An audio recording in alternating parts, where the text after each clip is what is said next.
Hi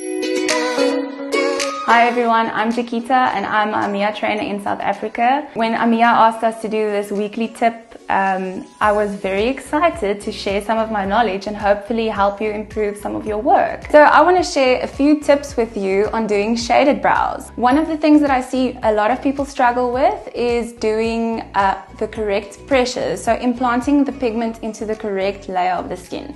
A lot of people struggle with this and I get this question from my students a lot. So when I look at them working, I can see that their pressure is not correct, but just telling them in words how deep to work is really difficult.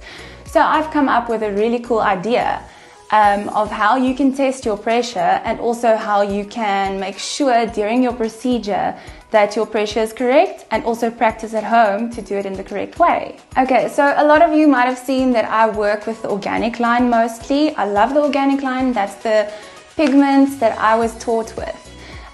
So I don't struggle with the pigments drying out, but if you do have an issue with that, always make sure that you drop only a few drops of pigment into your cup.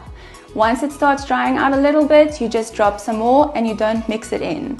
So my favorite needles when doing a powdered or shaded brow is the Nano N2 needle.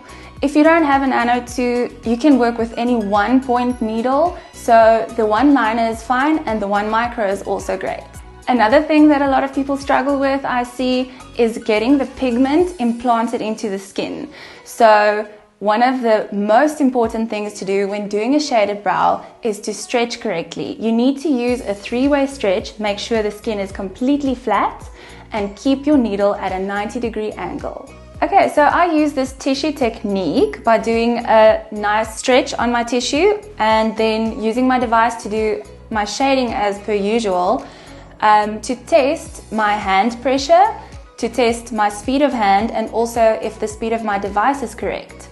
When you test on the tissue and you see that the tissue tears or it makes stripes, then you know either your hand pressure is not correct, or your device speed is way too fast, or your hand speed is not correct. So adjust all of those accordingly and then you will get the perfect shaded brow. If you have any questions, feel free to send me a message.